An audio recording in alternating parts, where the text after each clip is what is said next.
Good afternoon, everybody. It's February 21st, and it's time for the second part, or a second part, in my How to Keep Your System from Getting Infected with Malware video series. Today, we're going to discuss antivirus. I realized yesterday, after I made the first video, that I really didn't delve much into the topic of antivirus software and how it works and why you need it and the problems that come with it. So I'm going to do that in this video. Antivirus software, as everybody knows, is software that's designed to help you keep malware off of your computer. It is absolutely essential for every computer to have antivirus software installed on it. If you connect to the internet and open up a web browser with no antivirus software installed on your computer, you will get infected in under 4 seconds. Yes, you heard me correctly. That's 4 seconds. As I stated in the last video, we have 1 million new pieces of malware, including traditional viruses, being released every single day, and that's how come the risk of infection for an unprotected computer is so extreme. Antivirus software has 2 parts to it. The antivirus engine, which is the main program itself, and the antivirus definitions, which is separate from the engine, and the definitions are the part of the antivirus program that allows the engine to detect and identify a specific piece of malware, and also makes the engine aware of how to remove it. Now, in addition to those 2 basic pieces, the antivirus engine itself has a couple of functions. The first one it has is a heuristic, there is a heuristic scanner. We'll get to that in a minute. But the first function it has is a manual scanner. This scanner is when you go into your antivirus program and you tell it to initiate a manual scan. That's the part you're dealing with, is the manual scanner. Then there is what we call a background scanner. Some antivirus companies call this a real-time scanner. Your real-time scanner is the part that runs in the background and is scanning your computer constantly, checking for malware. And if it finds, this is the part that if it finds a piece of malware on your machine, it will alert you to its presence and ask you how you want the program to proceed, whether you want to ignore it, add it to an exception list, or remove it, etc., etc., etc. The third scanner that is part of the antivirus engine is a heuristic scanner. Now, let me explain what heuristics is.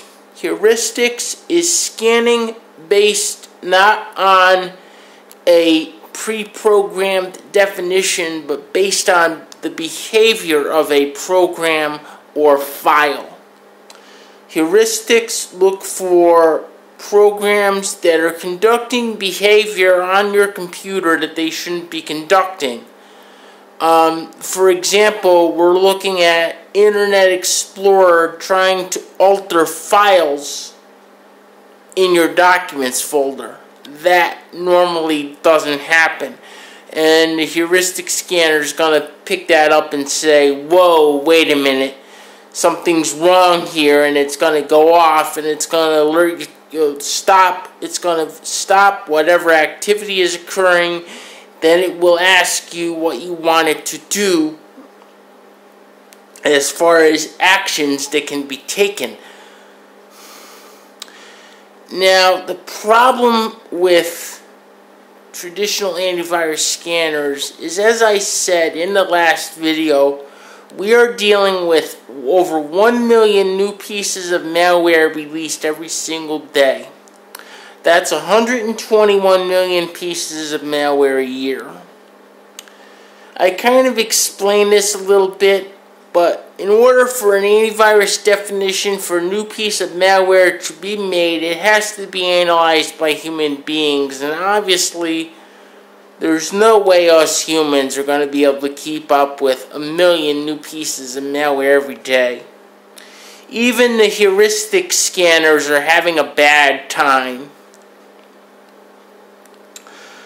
Something else that's going on in the community where the malware gets made is we have something now that's known as creating Fudd Malware, F-U-D. And the abbreviation FUD stands for fully undetectable.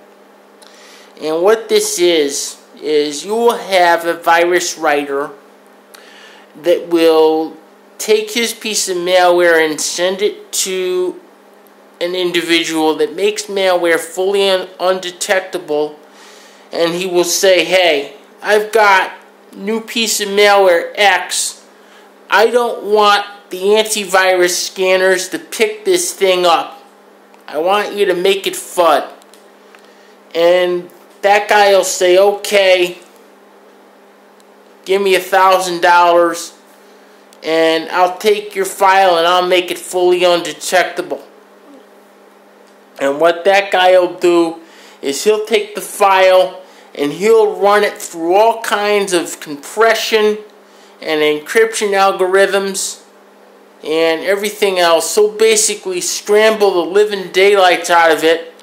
It'll still work, but the antivirus scanners won't be able to detect it. And then he'll send it back to the original individual that wrote the malware, and then the malware will spread. And then, once you have a piece of malware that's fully undetectable, it has to go back to the hands of the antivirus companies to get reanalyzed all over again and hopefully made detectable. The other part of the problem is, of course, this cycle that I just mentioned can occur over and over and over again. New version of malware made fully undetectable goes back to the antivirus companies to have them create a brand new definition all over again. Then the cycle starts all over again. This is why your antivirus solution is not enough. And I don't care what you're running for antivirus. I don't care if it's Norton. I don't care if it's AVG, if it's Viper. I don't care what it is. Chances are it's not going to be able to detect everything that's out there, especially if we're dealing with a relatively new piece of malware. This is why, as in my previous video, yesterday's video, you must also engage in other practices, i.e. conservative surfing, in order to keep your computer clean. There is no way as well, and I want to mention this while I'm on the subject and thinking about it. There is no way that anyone, not even me, can keep a computer 100% virus free. It will never happen. And if anybody tells you that they can do it, I'm telling you something right now, they're a scam artist. Because it's just not possible. It's not that we don't want to keep your computers 100% clean, it's that we can't. There's simply no way. if you follow all the tips that I'm going to talk about, and there's going to be more videos on this subject down the road, if you do everything that I tell you, I can probably keep your computer 90 to 95% clean. And these days, with the way things are, I want to lean more towards the 90% range. I think that's it for this particular topic. As always, feel free to rate, comment, and subscribe. And if anyone does have any questions, feel free to leave a comment or contact me, and I will try to answer them as best I can. And I will see everyone next week. And also, if you have a topic that you would specifically like to see me cover, let me know so I can cover it.